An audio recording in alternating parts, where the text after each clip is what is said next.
So you said, obviously you guys are a strong offensive team. They're the strongest defensive team you guys have played. What is it that their defense does in particular that makes them so strong, I guess, in that category? Well, they got size. They basically start two guards, two forwards, and a center. And we got the talent that they have. They're long, they're athletic, they've got a good physical presence to them. You got Nick and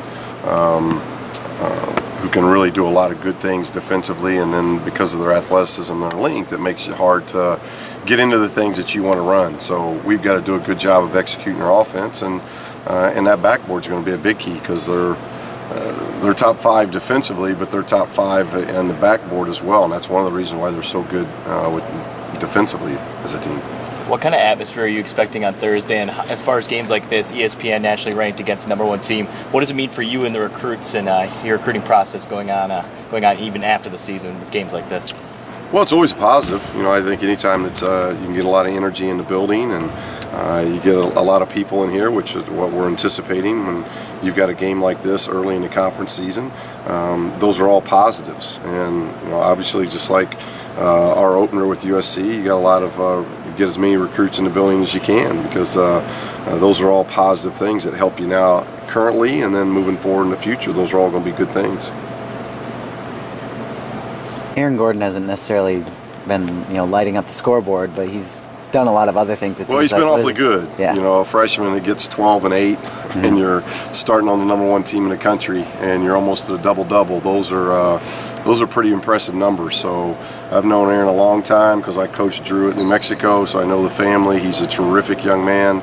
Got a lot of respect for him, not just as a player, but as a person. And that family's been awfully good to us. We've enjoyed getting to know them over the years, and really enjoyed coaching Drew. And now got to go against Aaron, so that's not an easy task, because I know firsthand just how talented he is, and he's a very talented individual. How's he different from Drew? It probably goes out on the floor a little bit more than Drew. Drew was a little bit more inside, and probably had more of a post presence, where Aaron can get out on the floor and do maybe a little bit more with ball skills and those type of things. Drew would tell you that he's the better foul shooter. That's where Drew likes to get an edge up on Aaron. But who would you say is the better foul shooter? Foul shooter by percentage, Drew, and Drew's right. Drew, I don't know, can't remember his percentage, but I just know from being in the home and stuff, that's something that Drew always needled Aaron about. But just both extremely talented athletes, and Aaron has just continued what Drew's able to do.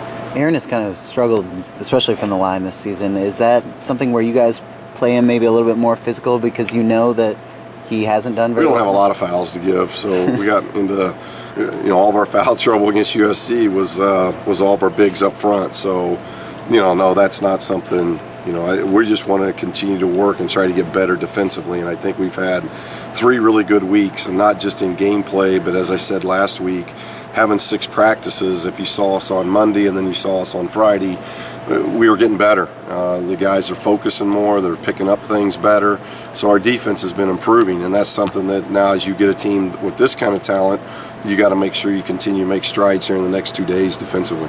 Did you think you had a chance at getting Aaron to come here after you got hired? You didn't have a lot of time. No. That was already passed. Seemed like you guys used a little bit more zone against SC. How have you seen the zone progress over the year? I think when I say defensively, I think all the areas we're seeing growth. And when I think about defense, I think about deflections.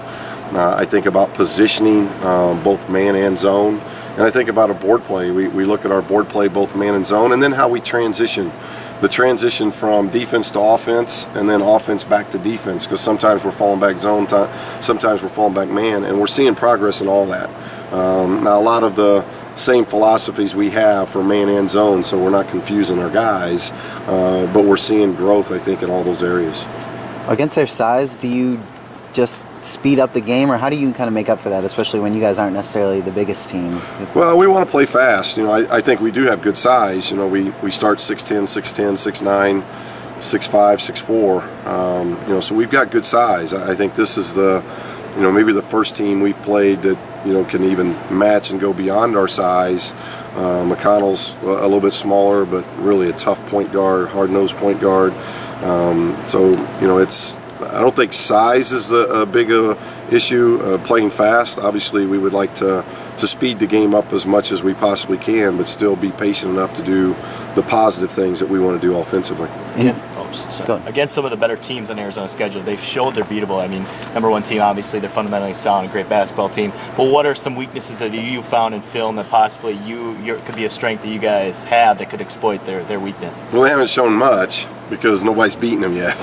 So they may have been spurts where they've been behind in games, but nobody's proven they can beat them yet. So this is a very good basketball team. It's a team that not particularly deep.